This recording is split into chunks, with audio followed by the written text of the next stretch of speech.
O apóstolo Paulo, escrevendo ao jovem Timóteo, um líder em treinamento, no capítulo de número 4, verso 16, ele disse assim: tem cuidado de ti mesmo e do ensino, persevera nestas coisas, porque fazendo isto te salvarás, tanto a ti mesmo como aos outros que te ouvem. Tem cuidado de ti mesmo. Dá para você repetir comigo? Tem cuidado de ti mesmo. Tem cuidado de ti mesmo. A primeira pessoa que me cria problema sou eu mesmo. A primeira pessoa que precisa ser transformada sou eu. O meu maior inimigo não é o outro, sou eu mesmo. Se você quer conhecer quem é o seu grande problema, passe meia hora diante do espelho. Quem mais te cria problemas é você mesmo. E Paulo diz para Timóteo: tem cuidado de ti mesmo. Jonathan Edwards, que nasceu em 1703, lá em Connecticut, nos Estados Unidos, com 13 anos de idade, ele estudou na Universidade de Yale. E mais tarde se tornou o presidente da faculdade de Nova Jersey. Quando tinha apenas 20 anos de idade, ele escreveu uma lista de resoluções pessoais, onde, entre elas, estava a perguntar-me a mim mesmo, no final de cada dia, onde eu poderia, em qualquer aspecto, ter feito melhor. Em nenhuma área da vida de Jonathan Edwards havia uma convicção tão forte quanto a seu papel como pai. Jonathan e sua esposa Sarah tiveram 11 filhos. Quantos filhos? 11 filhos. Apesar de uma agenda rigorosa, porque ele era teólogo, filósofo, pastor, ele era o presidente de uma universidade, ele levantava todos os dias às 4 horas, às 4h30 da manhã, para ler e escrever em sua biblioteca pessoal. Viagens extensas e incontáveis reuniões administrativas, ele sempre arranjou tempo para seus filhos. E quando ele perdia um dia com a sua família por causa de suas viagens, ele imediatamente repunha aquele tempo perdido em sua vida. Vários livros foram escritos sobre a vida de Jonathan. Inclusive, eu acho que vocês se lembram daquele sermão que ele pregou, Pregadores nas Mãos de um Deus Irado, que é conhecido no mundo. É um sermão que, quando ele terminou de pregar, as pessoas estavam gritando, chorando e se descabelando com medo do inferno. O que ele encontrou foi uma incrível evidência de que seu sucesso em deixar um bom legado de seus descendentes, que foram possíveis encontrar. Agora preste atenção. Benjamin, um biógrafo, ele estudou a vida de Jonathan Edwards, que nasceu em 1703. Ele estudou a vida deste homem. E ele estudou a árvore genealógica deste homem. Ele foi estudando. E ele encontrou mais de 1000 pessoas que faziam parte da árvore genealógica deste piedoso homem de Deus e um dos principais filósofos americanos.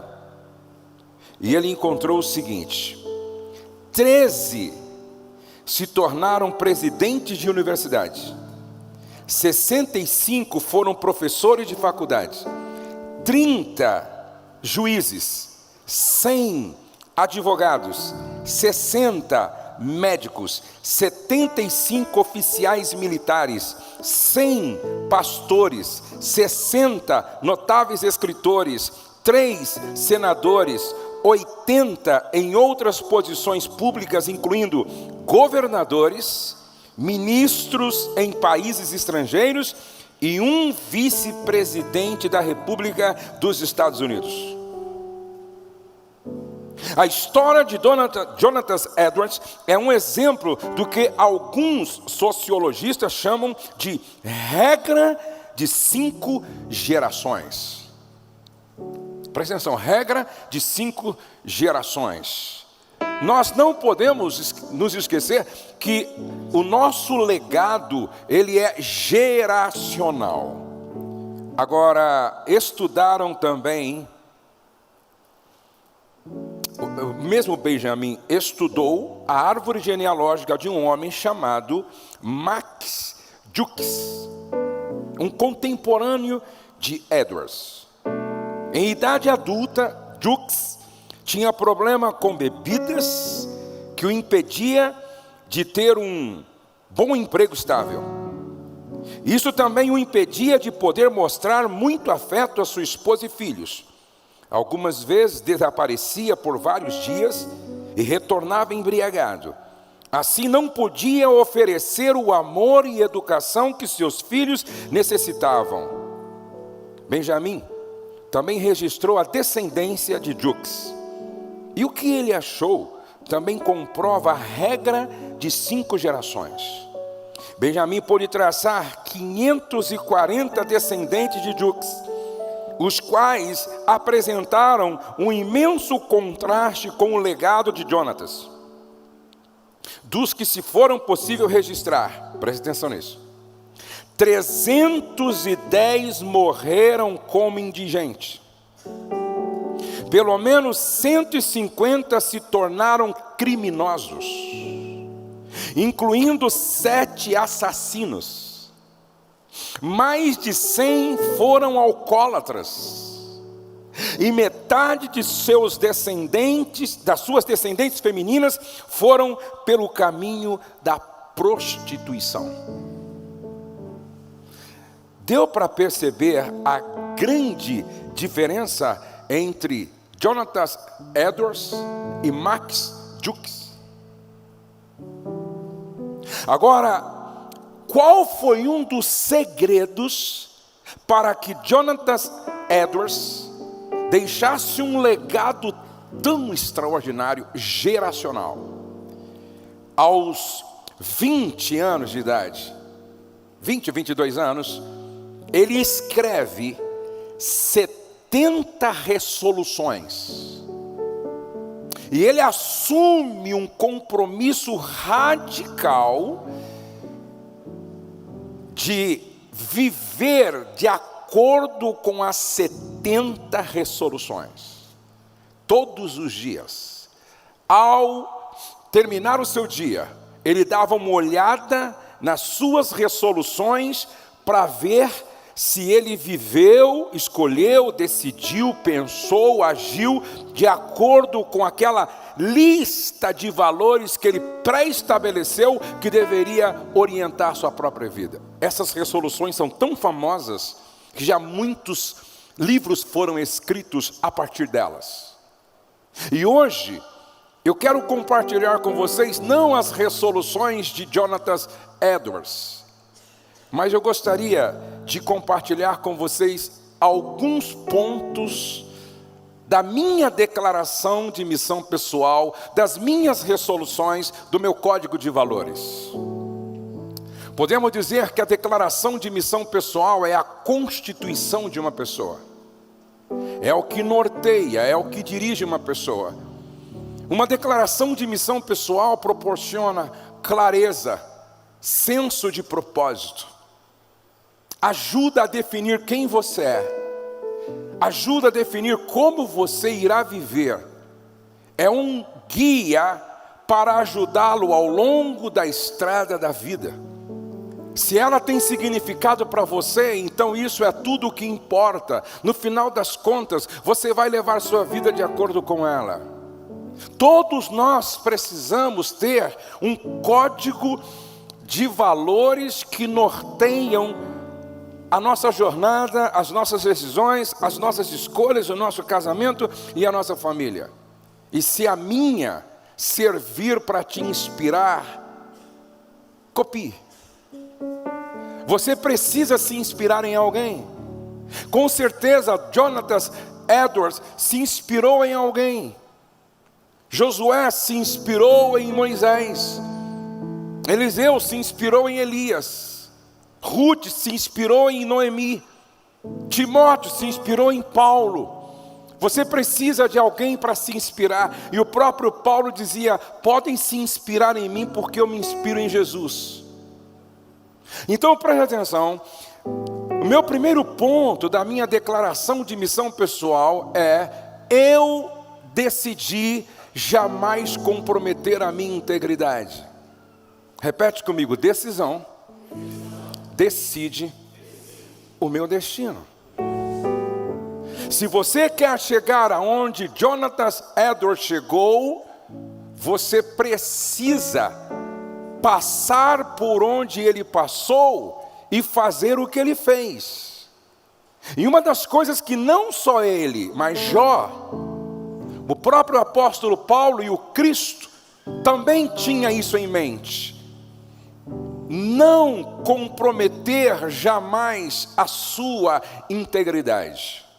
Veja o que está escrito em Jó capítulo 27, verso 5: longe de mim que eu vos justifique, até que eu expire, nunca apartarei de mim a minha integridade.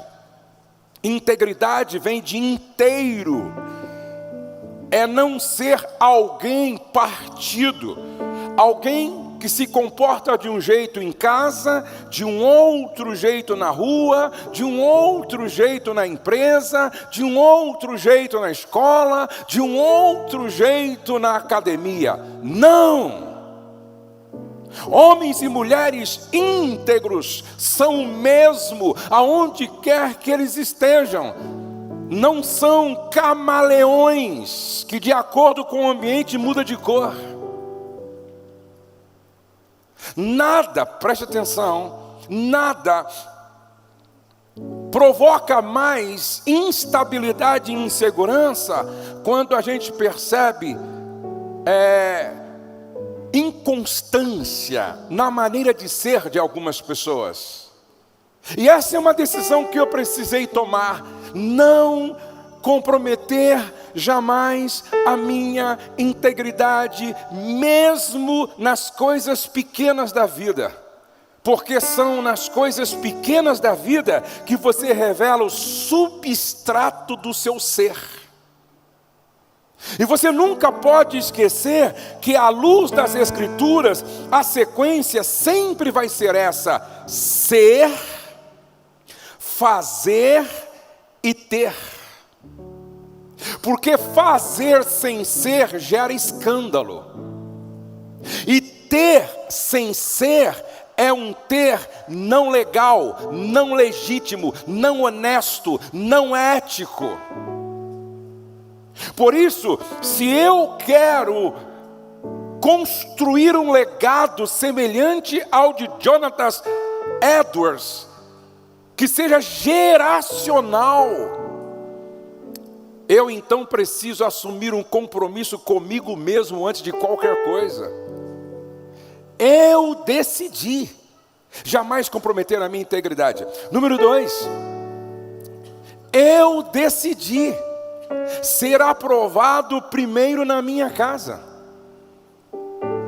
Eu decidi ser aprovado primeiro na minha casa. Olha o que Paulo disse lá em 1 Timóteo capítulo 3, verso 5: que governe bem a sua própria casa, tendo os seus filhos em sujeição, com toda a modéstia, porque se alguém não sabe governar sua própria casa, terá cuidado da igreja de Deus?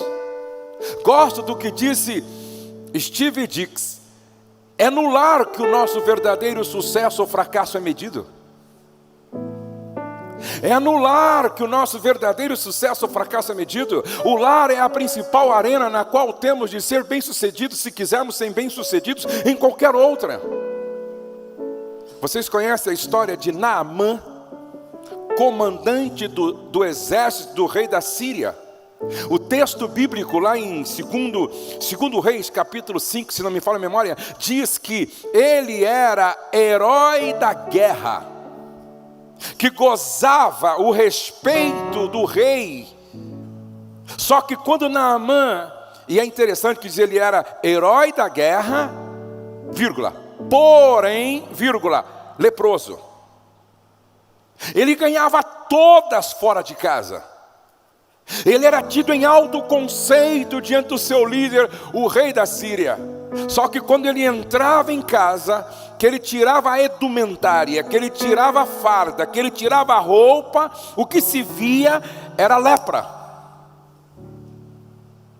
Quantos homens são admirados, aplaudidos, ovacionados na empresa, na vizinhança, com os colegas, na escola.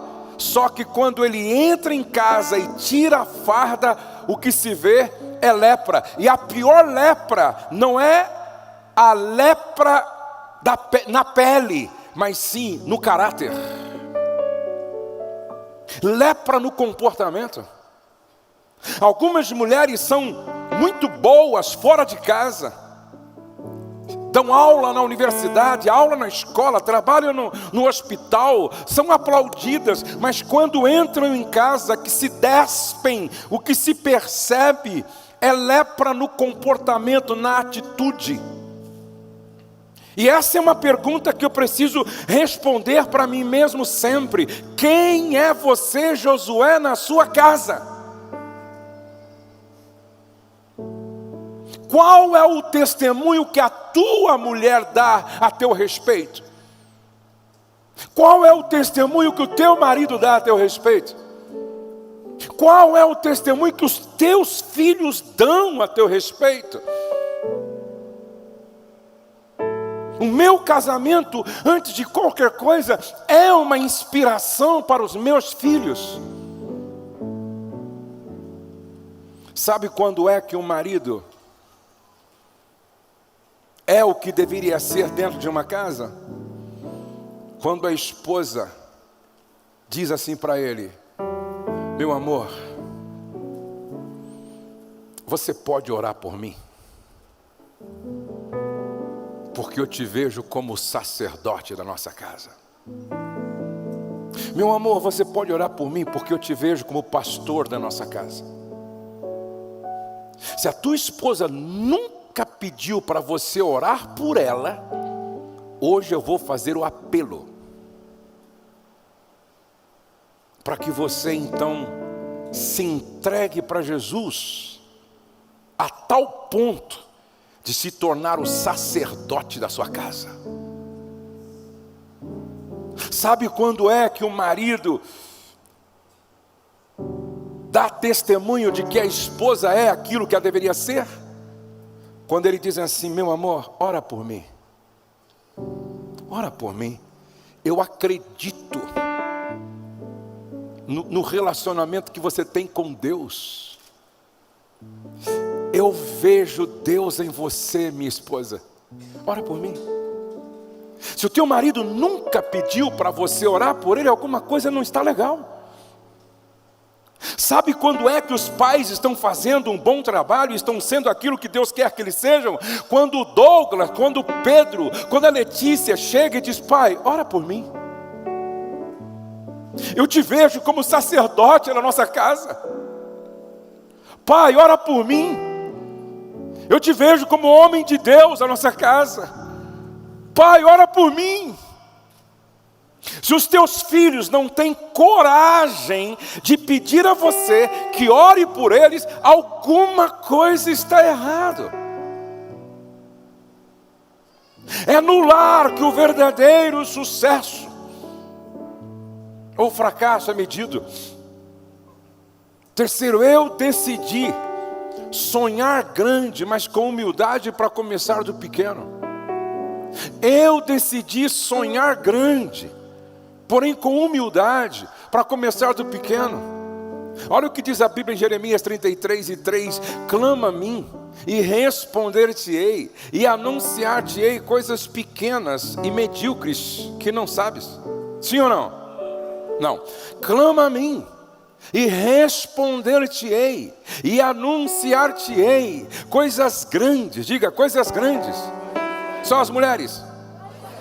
Só os homens? Todos juntos? Sonha grande.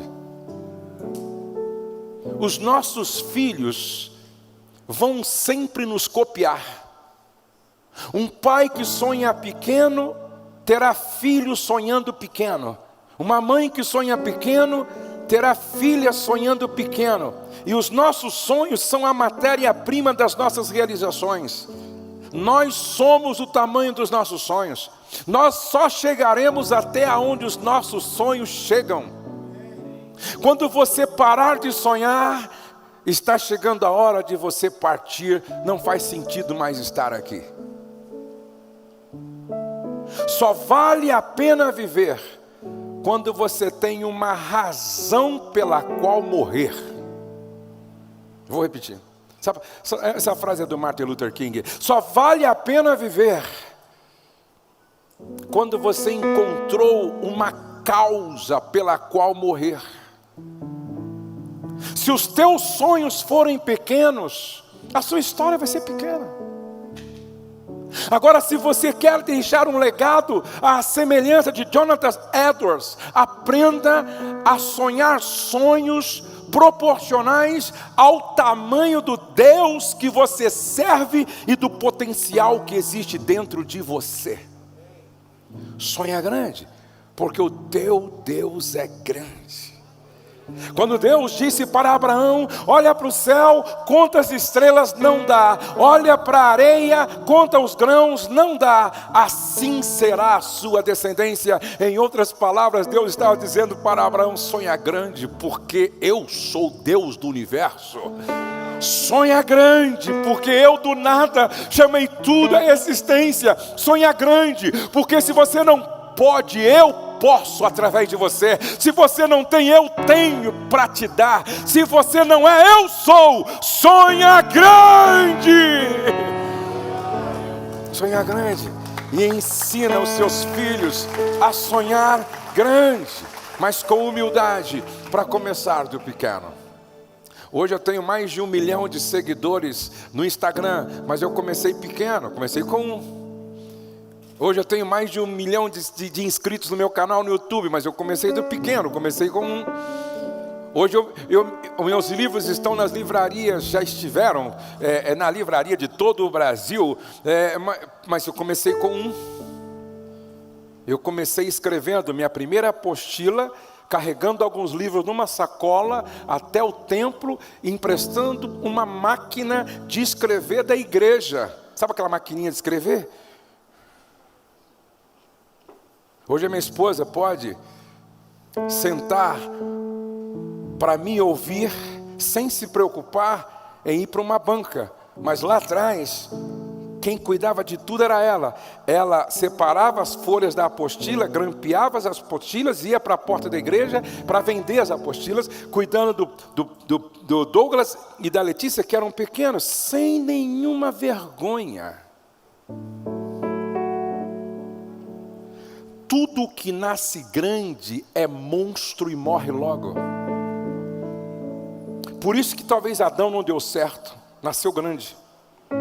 Agora Jesus não, Jesus deu certo porque ele primeiro foi um bebê. E crescia Jesus. Sonha grande, mas com humildade, para respeitar o processo.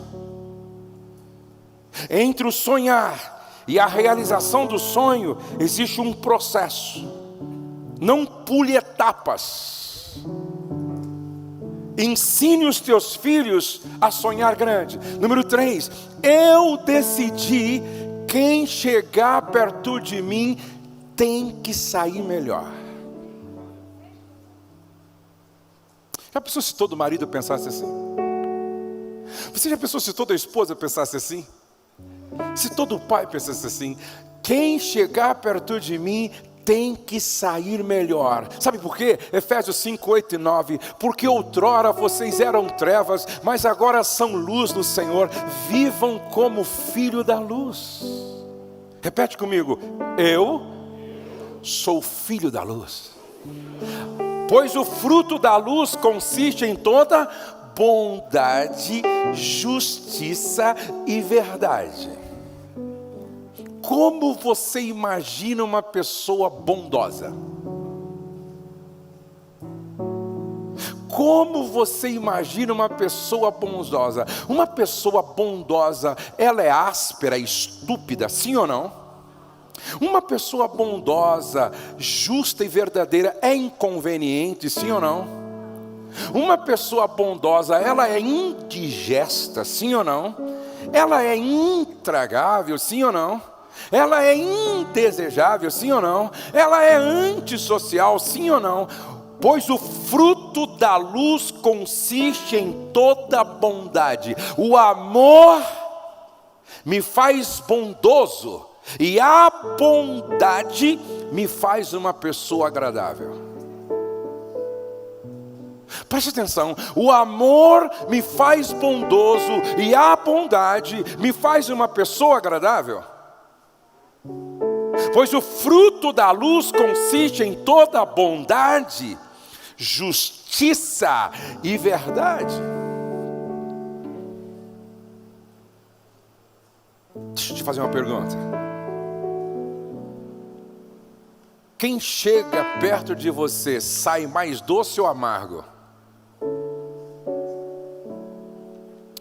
Quem chega perto de você sai mais manso ou mais irado? Quem chega perto de você sai mais santo ou mais prosmíscuo?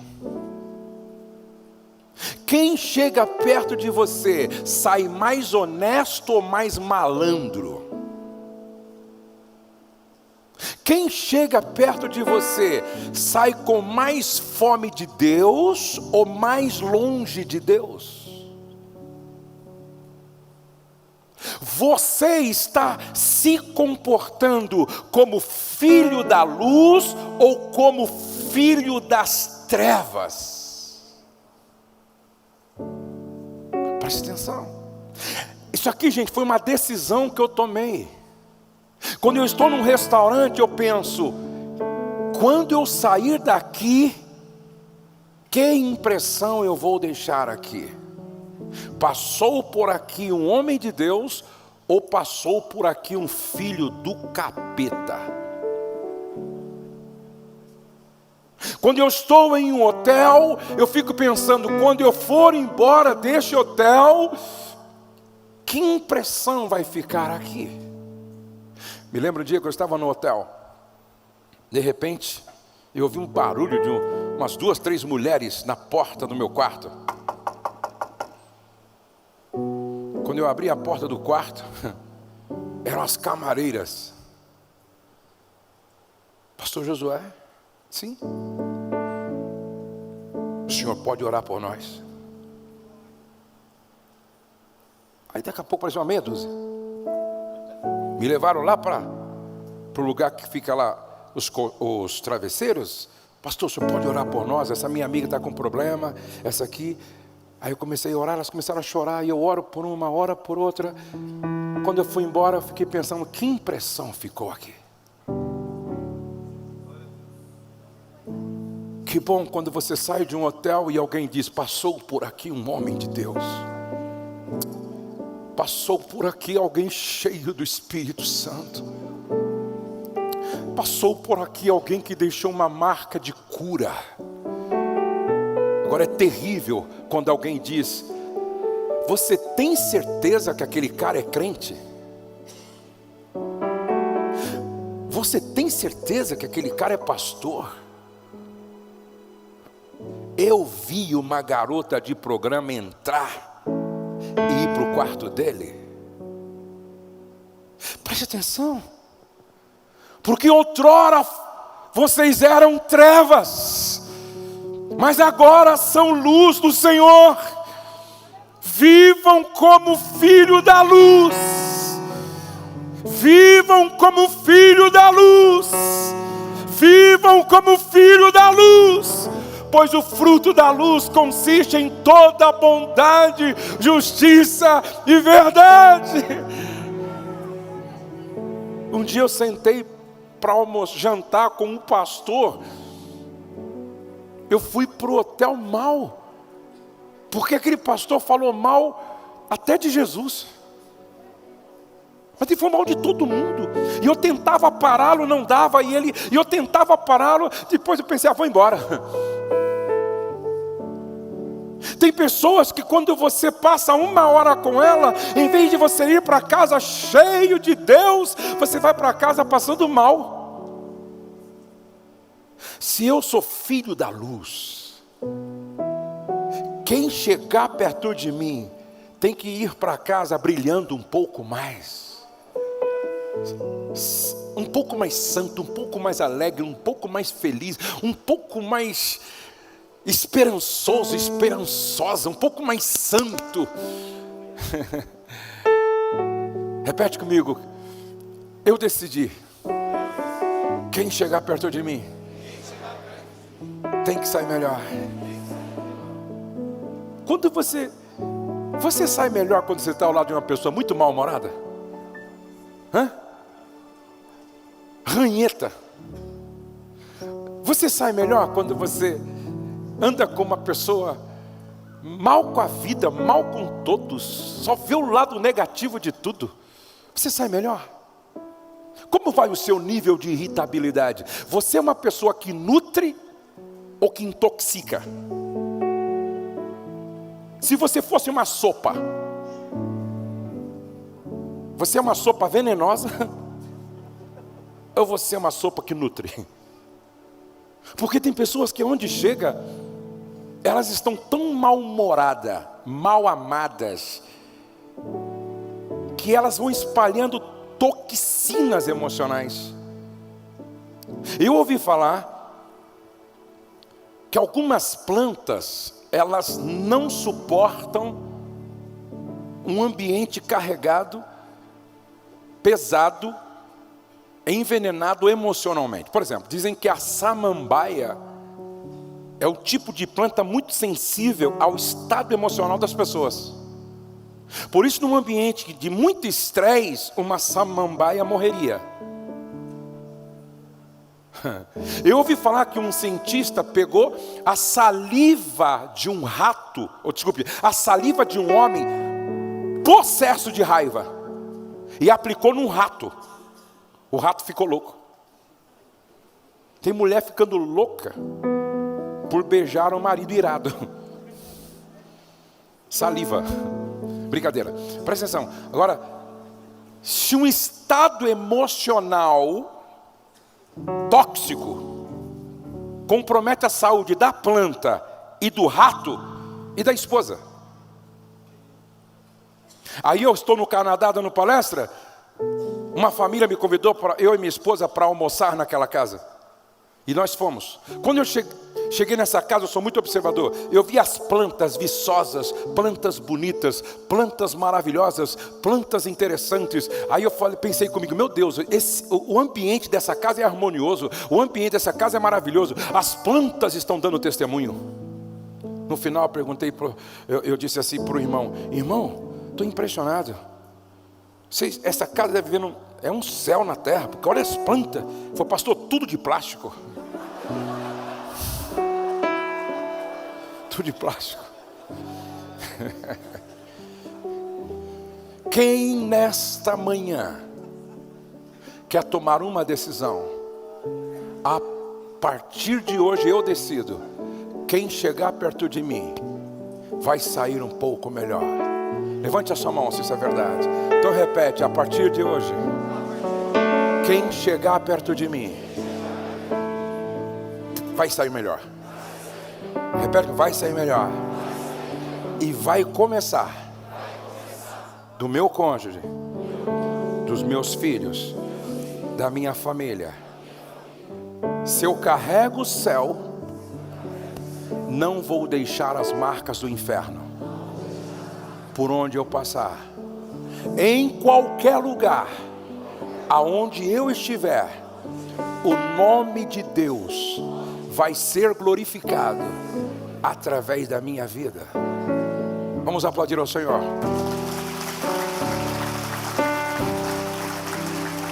Eu decidi ser um facilitador onde quer que eu estiver. Eu decidi ser um facilitador aonde quer que eu estiver. Repete comigo. Se eu não for parte da solução, eu serei parte do problema. Não tem neutro. Ou você é parte da solução, ou você é parte do problema. Sabe o que eu tenho percebido? Eu tenho percebido que algumas pessoas, elas ainda não se deram conta de que são parte do problema sempre. Queridos, a Bíblia diz assim, Jesus falou, vós sois o sal da terra. Repete comigo, sal da terra. Vós sois a luz do mundo, diga luz do mundo. Você vê a luz, sim, você vê o sal, não. Depois que o sal se mistura na comida, você não vê. Mas quando você come uma comida sem sal, você sente muita falta dele, sim ou não? Sim ou não? Só os maridos. Uma pergunta para os maridos agora. Você faz falta? Se você morresse hoje, que falta você faria? Essa é uma pergunta séria. Se você morresse hoje, qual seria o sentimento da tua mulher? De saudade ou de alívio? Se você morresse hoje, qual seria o sentimento dos teus filhos? Se você morresse hoje, qual seria o sentimento da tua sogra? Se você morresse hoje, qual seria o sentimento do teu pai e da tua mãe? Se você morresse hoje, que falta você faria? Um dia uma mulher disse assim, sabe qual é o melhor momento da minha casa? Quando meu marido sai para trabalhar. Sabe qual é o pior momento? Quando ele volta do trabalho. Uma senhorinha chegou e falou, pastor, ora por mim. Ora por mim. Por que, minha irmã? Meu marido está se aposentando. Se dormindo em casa, ele já dá trabalho porque ronca muito, eu imagino ele acordado. Preste atenção. Irmã, se você morresse hoje, que falta você faria? Seu marido sentiria muita saudade ou faria um culto de ação de graça? Preste atenção. Sabe quais são as pessoas que fazem falta? As facilitadoras. Toda pessoa facilitadora é agente de transformação. Toda pessoa facilitadora é agente de mudança. Toda pessoa facilitadora, ninguém quer perder. Agora tem pessoa, me parece que tem o dom maligno de complicar. Se eu posso dificultar, por que eu vou facilitar? Isso é coisa do capeta. Se eu posso complicar, por que eu vou facilitar? Nada pior do que caminhar com gente chata. Como é que você desenharia uma pessoa chata? Ó, uma pessoa chata, uma mala sem alça, com uma rodinha estragada. Tentei ajudar uma irmã com uma mala assim, só Jesus na causa. Numa viagem, uma mala sem alça, com a rodinha estragada. Como é que você imagina uma pessoa chata? Quem já ouviu uma porta sem óleo nas dobradiças? Quem já viu? Ó, diz que num hospital tinha uma porta assim. No hospital, hein, doutor Adalberto? E ainda numa ala que pós-cirurgia lá. Aí aquela porta fazia assim, ó, que era enfermeira. E os caras gritavam, quem é a desgraçada que está vindo aí? Quem é o filho de uma mãe que vende o corpo na rua que está chegando aí? Aí, é o capeta que está nessa porta. Presta atenção. Uma porta sem óleo nas dobradiças faz da porta algo insuportável. Uma pessoa chata é como uma porta sem óleo nas dobradiças. Presta atenção. Isso é terrível. Geralmente é mal-humorada. Tem um mau humor crônico. Gente, tem irmão que tem uma cara de maracujá de gaveta. Tem algumas irmãs que só Jesus na causa. Presta atenção. Quer ver? Quantas pessoas aqui se consideram chatas? Pastor, eu sou chato. Pastor, eu sou chato. Levante a mão assim. Quantos? Bem alto. Sinceridade. Levante a mão assim. Bem alto assim. Essa sua chatice te ajuda em quê?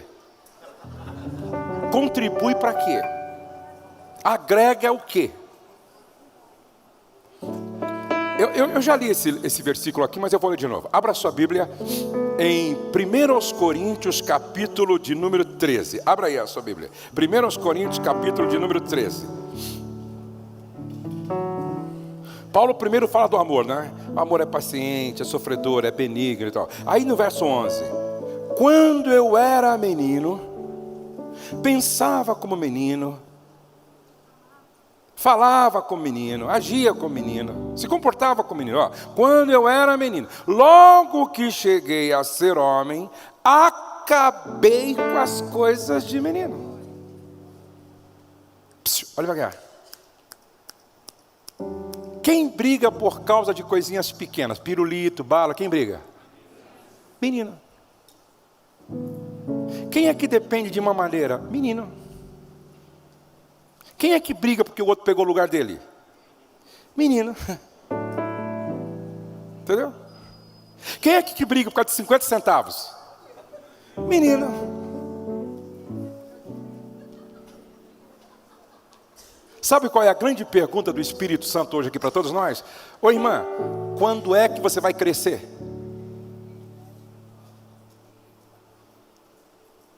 Sabe qual é a grande pergunta de Deus para nós hoje aqui? Meu filho, quando é que você vai crescer? Tem gente que ficou bicuda aqui desde quinta-feira por causa de uma bobagem. Não perdoa, não perdoa, não perdoa, não perdoa. Aí você vai saber o que é? É que ele não deu dinheiro para comprar uma sandália. Ou então é ele que esqueceu o cinto, porque ela esqueceu de colocar.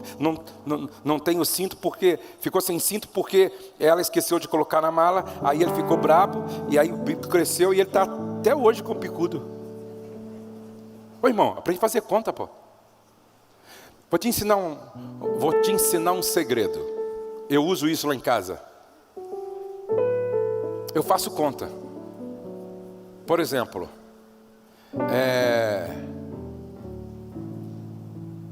meu filho esqueceu o chinelo lá na praia.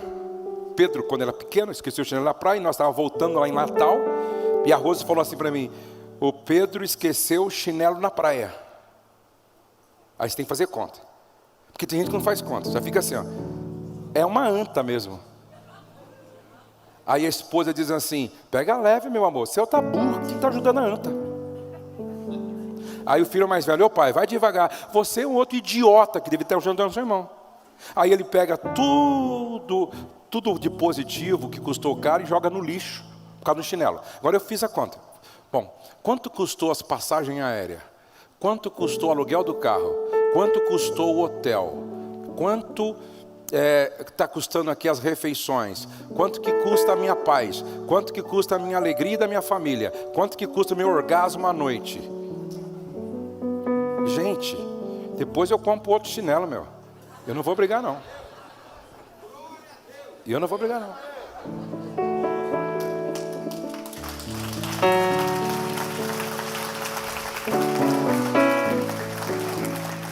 Para de gastar R$1.000 com algo que não vale 50 centavos. Tem gente sacrificando a vida por causa de banalidades. Faz conta. Entre ter razão e ser feliz, vá ser feliz. Para de ser chata. Entre ter razão e ser feliz, vá ser feliz, irmão. Para de ser chato. Sabe por que eu estou dizendo que quando eu era? Diga, quando eu era. Outra vez, quando eu era. Eu era chato. Não, é eu, irmão, é eu. Eu era chato. Isso é conexão, hein, gente, vocês estão conectados. Eu era chato.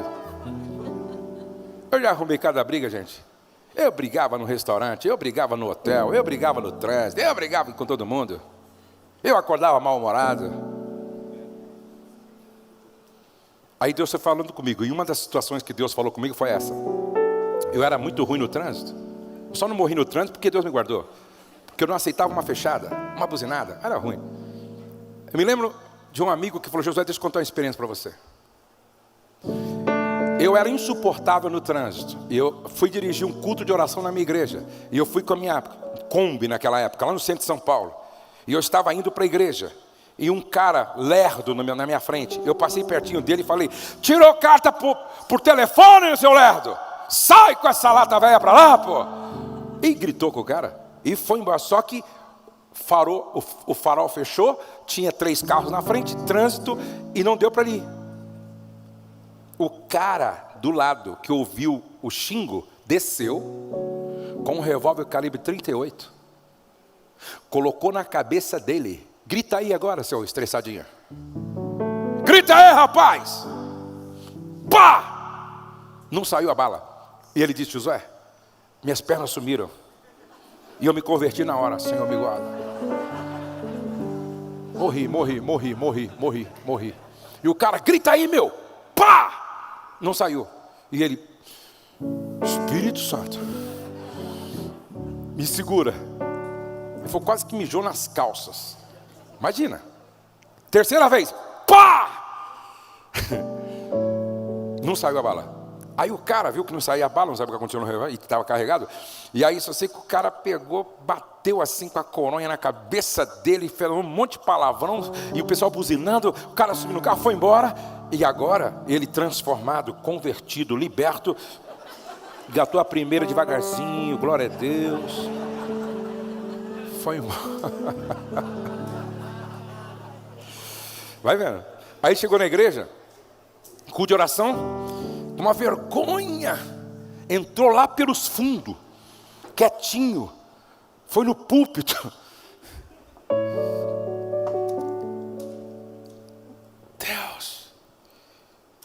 Vergonha. E o coração, as pernas estavam voltando aí. Deus, que vergonha, me perdoa. Uma velhinha que não sabia de nada, lá atrás, culto de oração, gente, igreja Assembleia de Deus, pentecostal. A velhinha levanta com a palavra profética, meu servo,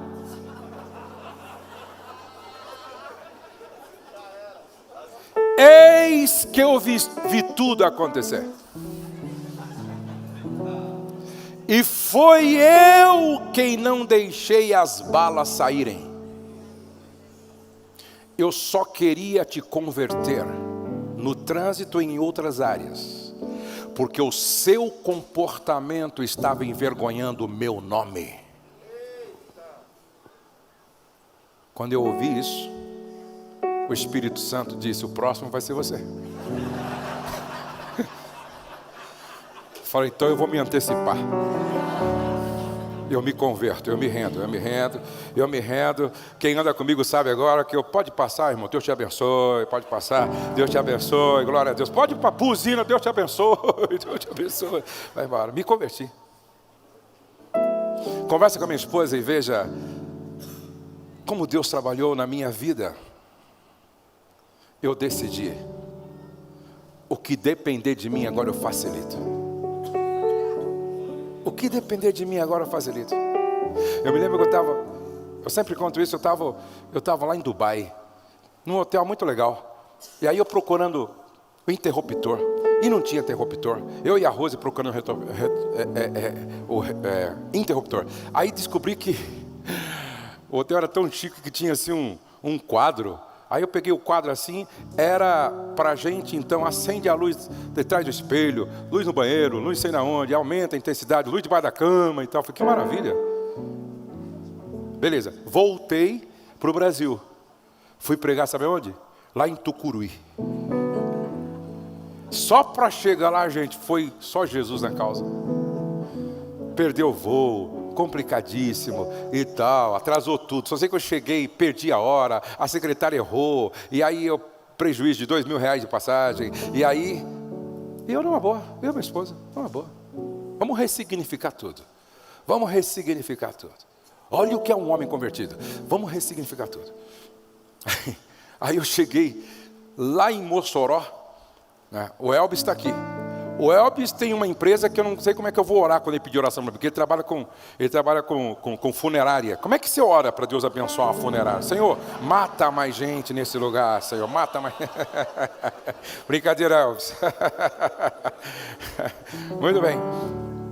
Aí eu cheguei lá em Mossoró, o irmão disse, pastor, nós temos que ir para Tucuruí ainda hoje, porque o senhor tem compromisso amanhã cedo. Ah, vamos embora, meia-noite, pegamos o carro, sem almoçar, sem tomar café, com fome e tal, e um dilúvio caindo, e a gente indo embora com aquele carro, aquele irmão doidinho, aí ele vai e tal, tem hora que ele entrava assim, parece que era numa represa, e saía do outro lado, eu falei, morri, saía do outro lado, chegamos lá, quando chegamos lá, naquela pousada de Tucuruí, ah, que saudade de Dubai.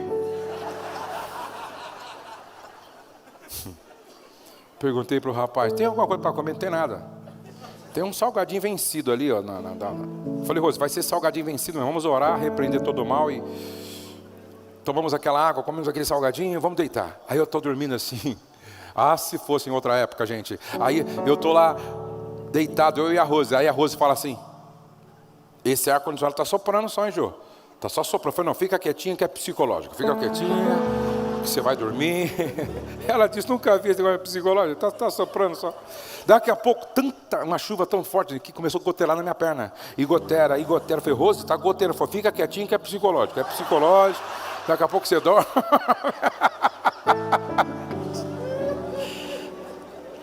Aquilo virou uma brincadeira, gente. Virou uma brincadeira. Eu falei, não é psicológico não. Acho que não está soprando mesmo e está olhando aqui. Vamos mudar de quarto, aí muda. Era uma kitnet, mudamos para outro lugar. Lá tinha ar-condicionado, sem estresse, sem confusão, sem briga. Vamos ressignificar isso. Em tudo dai graça, no espírito de... Outra vez. Acabou. Repete comigo, a partir de hoje. Eu decido ser um facilitador. Onde quer que eu estiver, o nome de Deus vai ser glorificado na minha vida. A partir de hoje, eu vou fazer conta. Quanto custa um chinelo? Quanto custa as minhas férias? Não jogue fora as tuas férias por causa de um chinelo. Isso aqui é transformador, gente. Eu decidi ter um estilo de vida simples. Eu decidi ter um estilo de vida simples. Seja a atitude de vocês a mesma de Cristo Jesus. Sendo o Rei dos Reis, nasceu numa manjedoura e antes de ir para a cruz, lavou os pés dos discípulos. Você quer mais simplicidade do que isso? Eu decidi que amanhã vou ser melhor do que hoje. Autodesenvolvimento. Eu decidi amanhã vou ser melhor do que hoje. E crescia Jesus em sabedoria, estatura e em graça diante de Deus e dos homens. Diga, e crescia. Não vai colocar o nome de Jesus, você vai colocar o seu nome, vamos lá. E crescia Josué em sabedoria, em estatura e em graça diante de Deus e dos homens. Só os homens, coloca o seu nome aí, irmão, vai lá. E crescia Josué em sabedoria, em estatura, em graça diante de Deus e dos homens. Só as mulheres colocando o seu nome.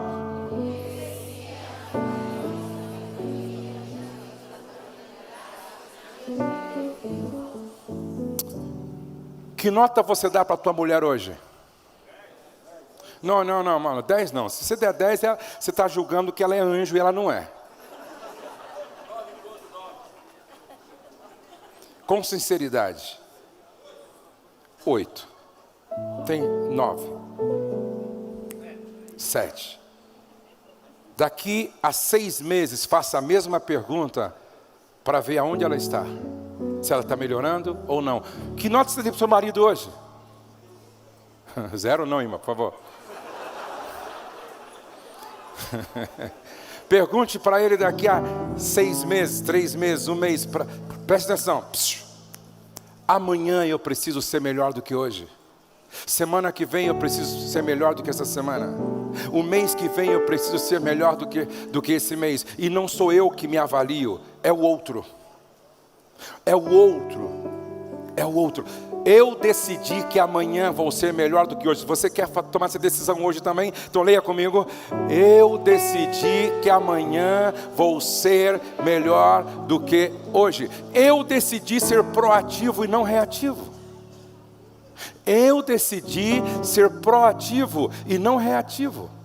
Qual é a diferença entre o proativo e o reativo? O reativo responde com base no que está sentindo. O proativo responde com base em valores, em princípios. Eu não quero saber o que eu estou sentindo, eu quero saber se é certo.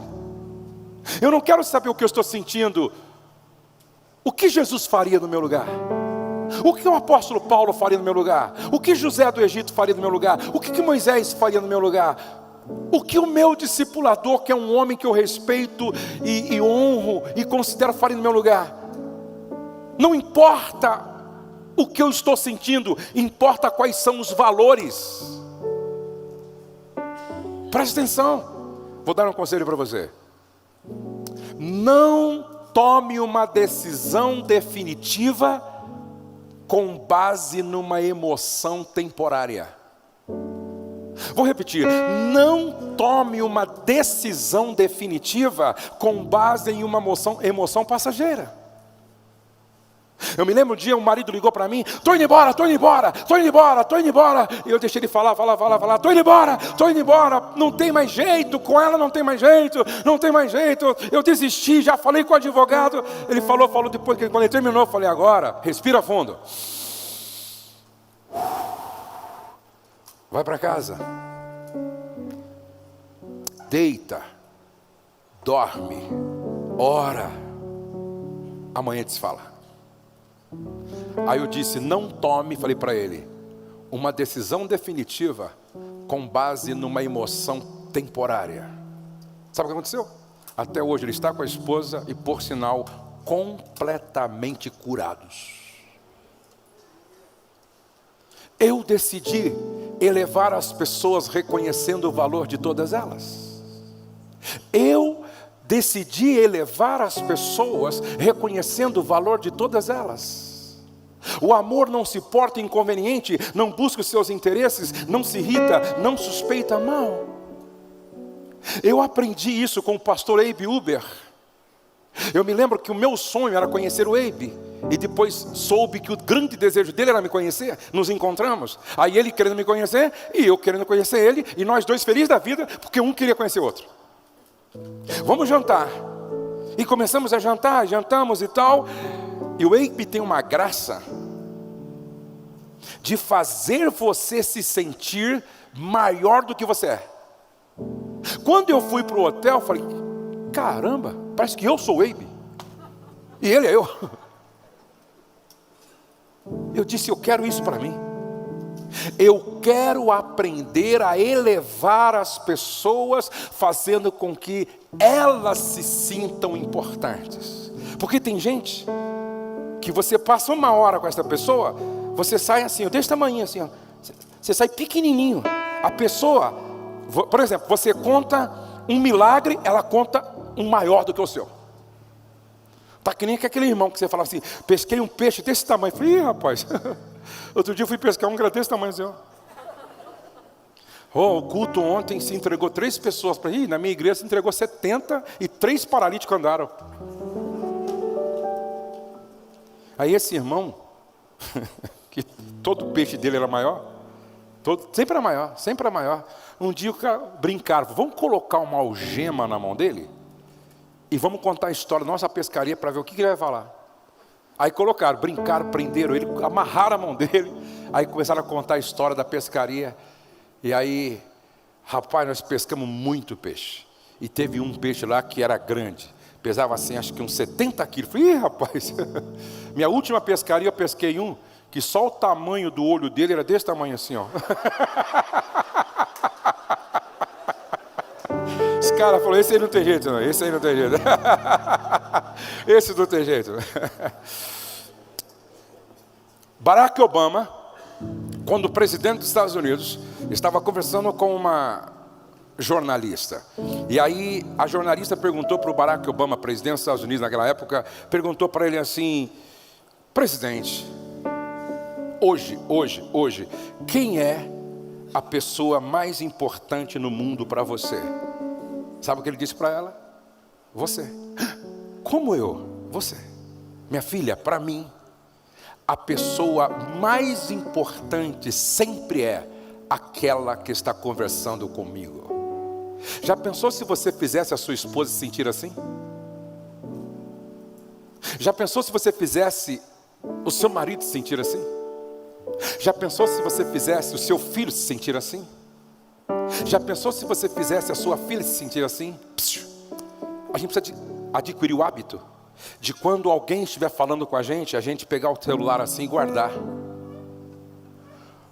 para que a pessoa se sinta a mais importante do mundo naquele momento para a gente. Não basta você estar perto, você precisa estar presente, pô. E esse é o grande problema. Muita gente está perto, mas está ausente, distante. Eu decidi elevar as pessoas. Às vezes eu conheço a piada e o cara conta para mim, eu não digo para ele que sei, e dou risada. Eu quero que ele se sinta importante. Às vezes a pessoa conta uma história, eu tenho uma 10 vezes maior do que a dele, mas eu não conto a minha, porque eu quero que ele se sinta importante. Às vezes o cara está contando uma viagem para mim e falando, e eu até conheço o lugar e tal, mas eu deixo ele terminar de contar. Termina de contar, não fala o que eu conheço. Que show que você gostou, que legal que você gostou. Eu quero que o meu irmão se sinta maior do que eu. Eu quero que o meu irmão se sinta mais importante do que eu. Eu quero que o meu irmão volte para casa sentindo qual é o seu real valor. Jesus nunca diminuiu ninguém. Jesus nunca desprezou ninguém. O próprio cego de Jericó, quando chega perto dele, ele o faz se sentir tão importante ao ponto de dizer, pede-me, o que você quer eu vou fazer. Você fala e eu faço. Quando o paralítico, que foi descido por 4 homens, chegou perto de Jesus, Jesus chegou assim e disse, filho, não chamou de João, José, não, filho. Jesus eleva, valoriza, honra, considera. Eu decidi não falar mal de ninguém. Aprendi também com o Abe uma frase, não fale mal do seu irmão que errou ontem, porque você não sabe o que aconteceu entre ele e Deus essa noite. Não fale mal do seu irmão que errou ontem, porque você não sabe o que aconteceu entre ele e Deus essa noite. Eu decidi não carregar mágoa de ninguém e perdoar sempre.